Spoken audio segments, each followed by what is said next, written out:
যে কোনো ব্যক্তি, যে কোনো পার্টির লোক যদি ইসলাম সম্পর্কে কথাবার্তা, কটূক্তি কথাবার্তা বলে থাকে, তাহলে আমরা কিন্তু সহ্য করব না। কারণ মাননীয় মুখ্যমন্ত্রী যে কথাটা বলেছেন, এটা চরম অন্যায় কথা। এটা আমাদের দ্বারাই সহ্য করা সম্ভব নয়। এনাকে ক্ষমা চাইতে হবে অবশ্যই। आपका इस्लाम धर्म का सबसे पवित्र चीज है, हम क्यों उसको खत्म करेंगे? हम कौन है खत्म करने के लिए? इस्लाम को खत्म करना ये थोड़ा ही हमारा काम होता है। नाम कार्तिक महाराज ভোটের দুদিন আগে মুর্শিদাবাদে যে দাঙ্গাটা করিয়েছিলেন তার হোতা ছিলেন না। জনাব ফিরহাদ হাকিমকে মাঠে নামিয়েও মমতা বন্দ্যোপাধ্যায়ের কাজ উদ্ধার হলো না। নিজেকেই এবার স্বয়ং মাঠে নামতে হলো মুখ্যমন্ত্রী মমতা বন্দ্যোপাধ্যায়কে, এবং কৈফিয়ত দিতে হলো যে তিনি মুসলিমদের নিয়ে কোনো অপমানসূচক মন্তব্য করেননি। তিনি মুসলিমদের যে ধর্মগ্রন্থ কোরআন নিয়ে কোনো মন্তব্যসূচক অপমান করেননি। কৈফিয়ত দিতে হলো স্বয়ং মমতা বন্দ্যোপাধ্যায়কে। ইমাম সাহেবরা বিদ্রোহ করে উঠেছেন। যে ইমাম সাহেবদের কথা আমি আপনাদের দেখাচ্ছি, তারাও হয়তো ইমাম ভাতা পান, কিন্তু ইমাম ভাতা পেয়েও এই ইমাম সাহেবরা যে নিজেদের ইমান বেচে দেননি, সেটা তারা বারবার প্রমাণ করে দিয়েছেন। সেটা নূপুর শর্মাই হোক, বা রাজন্না হালদারই হোক, বা স্বয়ং মমতা বন্দ্যোপাধ্যায় হোক, নিজেদের ধর্ম নিয়ে কেউ ফালতু ছ্যাবলামি মারতে গেলেই তারা প্রতিবাদ করেছেন। কিন্তু একজন হিন্দু সন্ন্যাসীকে দাঙ্গাবাজ বলে দাগিয়ে দেওয়ার পরেও মমতা বন্দ্যোপাধ্যায়কে কোনো কৈফিয়ত দিতে হয়নি। কারণ ওই যে আমরা আবার বিশাল সহিষ্ণু, যে যা বলছে বলতে দিন, তাতে আমাদের কি এসে গেল? মাসের শেষে 1000-1200 টাকার লক্ষ্মীর ভান্ডার ঢুকলেই হলো, আর পুজোর অনুদানের নামে 75,000 টাকা পেলেই হলো। কেউ যদি আমাদের পুজোর অনুদানে লাখ টাকা দেয়, নিকুচি করেছে ধর্মের, কে কি বললো বইই গেল। ঠিক কি পরিস্থিতিতে দাঁড়িয়ে আছে এই মুহূর্তে আমাদের পশ্চিমবঙ্গ, কাদের দেখে আমাদের শেখা উচিত, সবটা দেখাবো আপনাদের। এই অত্যন্ত গুরুত্বপূর্ণ প্রতিবেদন শেষ অবধি দেখুন। আমি মানব, দা নিউজ বাংলায় আপনাদের স্বাগত জানাচ্ছি। মমতা বন্দ্যোপাধ্যায় কৈফিয়ত দিতে আসরে নামলেন। জনাব ফিরহাদ হাকিমকে মাঠে নামিয়েও কাজ উদ্ধার হলো না। জনাব ফিরহাদ হাকিম তার নিজের ধর্মের ইমামদের বোঝাতে পারলেন না, কারণ মমতা বন্দ্যোপাধ্যায় রামায়ণ, মহাভারত, বাইবেলের পাশাপাশি কোরআনকে অপমান করেছেন। ঠিক কি বলেছিলেন মমতা বন্দ্যোপাধ্যায়, আরো একবার শুনে নেবো আমরা। ইলেকশন হলে আমি কৈফিয়ত দিতাম দাঁড়িয়ে দাঁড়িয়ে, এখনো দিলে আমার রামায়ণ, মহাভারত, কোরআন, বাইবেল শেষ হয়ে যাবে, তা আমার কাহিনী ফুরবে না। ইমাম সাহেবরা প্রতিবাদ করেছিলেন, পরিষ্কার বলে দিয়েছেন, যে ধর্মেরই হোক না কেন, যে রাজনীতিবিদই হোক না কেন, যে রাজনৈতিক দলেরই হোক না কেন, ইসলাম নিয়ে কোনো রকম অপমানসূচক মন্তব্য আমরা মানব না।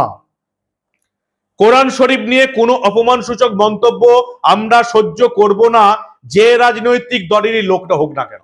অসাধারণ লাগলোই ইমাম সাহেবদের। জানেন, নিজেদের ধর্ম নিয়ে এতটা ভাবেন, এবং সেই ধর্ম নিয়ে কেউ ছ্যাবলামি মারতে এলে, কেউ সেই ধর্ম নিয়ে কমেডি করতে এলে, কেউ সেই ধর্ম নিয়ে অবমাননা সূচক মন্তব্য করলে তারা কোনোদিন ছেড়ে দেন না, সেটা যত সত্য কথাই হোক না কেন।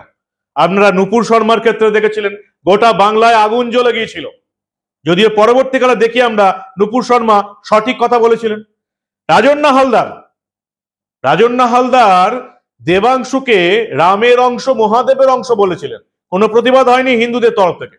কিন্তু যেই আল্লাহর অংশ বললেন, তাকে প্রকাশ্যে ক্ষমা চাইতে হলো, সোশ্যাল মিডিয়ায় পোস্ট দিয়ে ভিডিও ডিলিট করতে হলো। আর মমতা বন্দ্যোপাধ্যায় ভেবেছিলেন কি পার পেয়ে যাবেন ইমাম ভাতা দিই বলে, সংখ্যালঘুদের তোষণ করি বলে? একদম নয়। ইমাম সাহেবরা প্রতিবাদ করেছিলেন মমতা বন্দ্যোপাধ্যায় এই কোরআন মন্তব্যে। পরিষ্কার জানিয়ে দিয়েছেন মমতা বন্দ্যোপাধ্যায়কে ক্ষমা চাইতে হবে, না হলে বড় আন্দোলনে নামবো। কি জানিয়েছেন ইমাম সাহেবরা, শুনুন আপনারা। যে আমরা টিএমসি হোক, বিজেপি হোক, আর কংগ্রেস হোক, সিপিএম হোক, যে পার্টি ভারতবর্ষের পক্ষে হোক না কেন, সমস্ত পার্টি এক এক ব্যক্তি এক একজনা করে, তাতে আমার কোনো যায় আসে না। যে কোনো ব্যক্তি, যে কোনো পার্টির লোক যদি ইসলাম সম্পর্কে কথাবার্তা, কটূক্তি কথাবার্তা বলে থাকে, তাহলে আমরা কিন্তু সহ্য করব না। কারণ মাননীয় মুখ্যমন্ত্রী যে কথাটা বলেছেন, এটা চরম অন্যায় কথা। এটা আমাদের দ্বারাই সহ্য করা সম্ভব নয়, ইমানদারদের দ্বারাই সহ্য করা সম্ভব নয়। এনাকে ক্ষমা চাইতে হবে অবশ্যই। নাহলে আমরা বৃহত্তম আন্দোলনে নামতে বাধ্য হব। তিনি আলোচনা করতে গিয়ে বলেছেন যে কোরআন শেষ হয়ে যাবে কিন্তু আমার কাহিনী শেষ হবে না। এই বিষয়টি হচ্ছে চরম ভুল কথা, কোরআনের অবমাননা। কোরআন শরীফ আমাদের মুসলিম জাতির একটি ধর্মীয় গ্রন্থ, খোদা প্রদত্ত গ্রন্থ।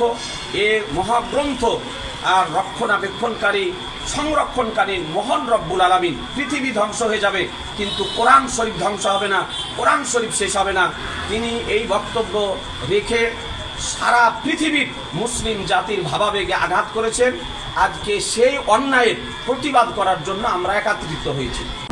সর্বপ্রথমে আমি মুসলমান হয়ে এটাই দাবি জানাচ্ছি, তিনি আমাদের মুসলমান ধর্মের যে কোরআন, সেই কোরআনকে অবমাননা করেছে।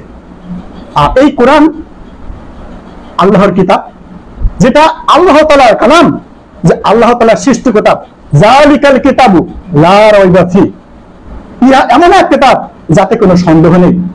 তাই দেখুন যে এই কিতাবকে তিনি অবমাননা করেছে। মহান আল্লাহ তাআলা এই দুনিয়ায় সৃষ্টি করেছেন, অথচ এই যে মমতা ব্যানার্জি এই যে ক্ষমতায় থাকার জন্য, ক্ষমতায় আসার জন্য তিনি একই কথা বললেন। সর্বপ্রথমে আপনারা লক্ষ্য করে দেখুন, মমতা ব্যানার্জি কথাগুলো বলেছে, আসলে তিনি মনে হয় মাথা খারাপ হয়ে গেছে, কারণ তার মুখের কথাই হচ্ছে তার বাস্তব প্রমাণ। একটু লক্ষ্য করে দেখুন, এই যে মমতা ব্যানার্জি কোনো না কোনো ধর্মের তো আছে, আমি শুনেছি যে তিনি হিন্দু ধর্ম বলে, কিন্তু দেখুন এই যে তিনি যে কথাটা বলছেন, এখন মমতা ব্যানার্জি আগে না তার ধর্ম আগে? মমতা বন্দ্যোপাধ্যায় কৈফিয়ত দিতে এলেন। আগে আমরা দেখলাম ফিরহাদ হাকিমকে তিনি মাঠে নামালেন। ফিরহাদ হাকিম কিচ্ছু করতে পারলেন না, বোঝাতে পারলেন না তার ধর্মের ইমাম সাহেবদের। ভাবুন একবার, এই ইমাম মুয়াজ্জিনদের মমতা বন্দ্যোপাধ্যায় মাসিক ভাতা দিচ্ছেন, কিন্তু তা সত্ত্বেও তারা রাজন্য হালদার থেকে শুরু করে মমতা বন্দ্যোপাধ্যায় থেকে শুরু করে প্রত্যেকের প্রতিবাদ করেছেন। কোন রকম ধর্ম নিয়ে, মুসলিম ধর্ম নিয়ে, ইসলাম নিয়ে কোন রকম বালখিল্যতা কেউ করলে, কোন রকম কমেডি কেউ করলে, কোন রকম ছ্যাবলাবি কেউ মারলে তারা সঙ্গে সঙ্গে প্রতিবাদ করেছেন, যতই আপনি ইমাম ভাতা দেন না কেন। মমতা বন্দ্যোপাধ্যায় কৈফিয়ত দিতে এলেন। গোটা একটা জনসভার বেশ কিছুটা অংশ তিনি কৈফিয়ত দিলেন। আমি আপনাদের কিছুটা অংশ শোনাবো, দেখুন আপনারা। मैंने क्या बोला था अब तुमने पूरा काट के हमारा खिलाफ में शर्म होना चाहिए। हम जैसे मदद आप लोग को करते हैं जिंदगी भर, कभी ये मदद आप लोग को क्यों कोई नहीं करेगा, हर धर्म को। मैंने क्या बोला था? मैंने बोला था कि अभी हमको डेवलपमेंट का बात कहने से बहुत टाइम लग जाएगा, हमको बूथ लेवल से शुरू करना पड़ेगा। जो डेवलपमेंट हम लोगों ने किया है, अगर हम उसको चर्चा शुरू करें तो हमारा रामायण, कुरान, महाभारत, बाइबल वो भी इतना टाइम नहीं लगेगा पढ़ने से, जो टाइम हमको एक बोलने से टाइम लगेगा। इसमें इतराज क्या है?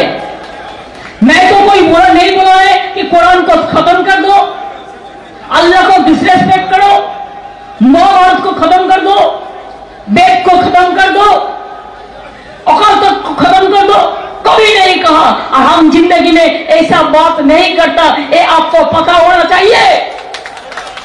एक कांग्रेस और सीपीएम का खेला है, एक चैनल है, उसी में आधार कार्ड दिया और आधार कार्ड के बोला, हम बोला कुरान खत्म होना चाहिए। हम क्यों बोलेगा कुरान खत्म होना हमारा थोड़ा ही काम है? आपका इस्लाम धर्म का सबसे पवित्र चीज है, हम क्यों उसको खत्म करेंगे? हम कौन है खत्म करने के लिए? ईश्वर को खत्म करना ये थोड़ा ही हमारा काम होता है, अल्लाह का खत्म करना थोड़ा ही हमारा काम होता है। हमारा কেন এই কথাগুলো দেখাচ্ছি জানেন আপনারা? কারণ এই মমতা বন্দ্যোপাধ্যায় বাংলার একজন সাধু সন্ন্যাসী, ভারত সেবাশ্রম সংঘের মহারাজ কার্তিক মহারাজকে দাঙ্গা বলে দাগিয়ে দিয়েছিলেন। একটাও প্রতিবাদ আপনারা দেখেছিলেন? কোন শিক্ষিত মানুষকে প্রতিবাদ করতে দেখেছিলেন? না। কোন বুদ্ধিজীবীকে প্রতিবাদ করতে দেখেছেন? ভাতাজীবী হয়ে গেছে যারা এখন? না। ধর্মীয় কোনো মানুষকে প্রতিবাদ করতে দেখেছিলেন কার্তিক মহারাজ ছাড়া? না। কোন পুজোর উদ্যোক্তাদের প্রতিবাদ করতে দেখেছিলেন?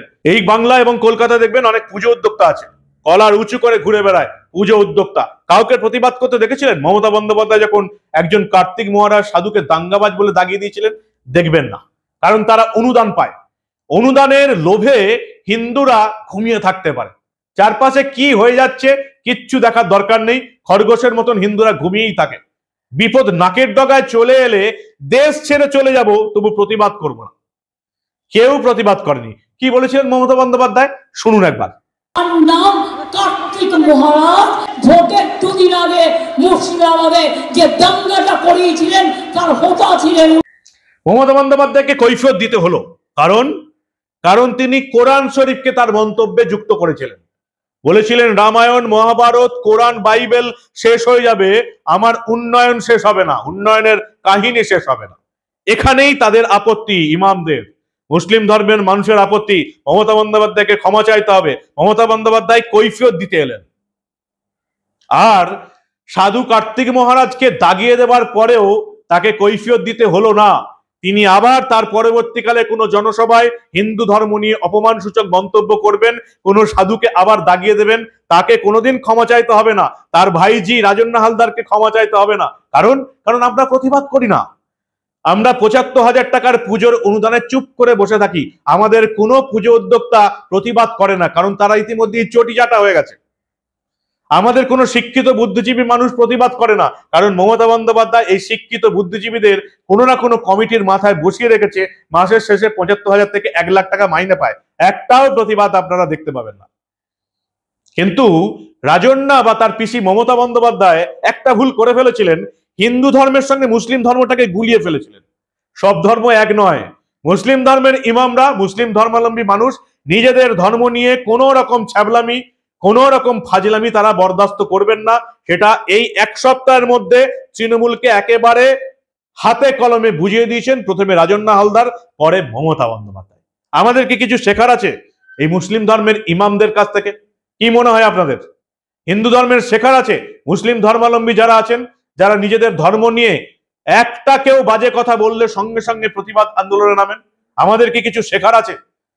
ইমামরা যারা ইমাম ভাতা পান, তারা মমতা বন্দ্যোপাধ্যায়কে ক্ষমা চাইতে বলছেন ইমাম ভাতা পাওয়ার পরেও। কারণ তারা নিজেদের ঈমান বজায় রাখবেন, তাদের ঈমান নিয়ে ফাজলামি করতে দেবেন না। কলকাতার পুজো উদ্যোক্তারা, বাংলার পুজো উদ্যোক্তারা, তারা কি কিছু শিখবেন? দুর্গা পুজো করি, একটা ধর্মীয় অনুষ্ঠান, অথচ আমার ধর্মকে মুখ্যমন্ত্রী মমতা বন্দ্যোপাধ্যায় প্রতিদিন গালাগাল দেবে, প্রতিদিন ছ্যাবলামি মারবে, ফাজলামি মারবে, ভুল মন্ত্র উচ্চারণ করবে, আর আমরা আর কতকাল ঘুমিয়ে থাকবো আপনারা বলতে পারেন? শিখুন। প্রতিদিন সোশ্যাল মিডিয়ায় উল্টোপাল্টা শুধু পোস্ট দিলেই হবে না। মুসলিম ধর্মাবলম্বী মানুষ এবং এই ইমাম ভাইদের কাছ থেকে অনেক কিছু শেখার আছে এই হিন্দু ধর্মের মানুষদের। আমার আপনার হিন্দু ধর্মের যারা পূজারী, সাধু, সন্ত, প্রত্যেকের শেখার আছে যে কার্তিক মহারাজের মতন আরো অনেককেই এই প্রতিবাদে নামতে হবে, যিনি বলেছিলেন যে হুমায়ুন কবির যেটা মুর্শিদাবাদের মাটিতে দাঁড়িয়ে বলেছেন যে আমরা ৭০%, হিন্দুরা ৩০%, ভাগীরথীর জলে ভাসিয়ে দেব। আমি তার প্রতিবাদ করছি।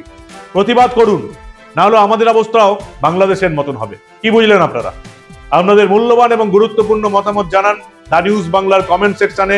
আর দেখতে থাকুন দা নিউজ বাংলা। মেইনস্ট্রিম মিডিয়ায় এসব খবর আপনারা পাওয়ার আশা করবেন না, কিন্তু আমরা দা নিউজ বাংলার পর্দায় আমরা তো বলেইছি এই ধরনের কোনো ঘটনা চেপে রাখতে দেব না।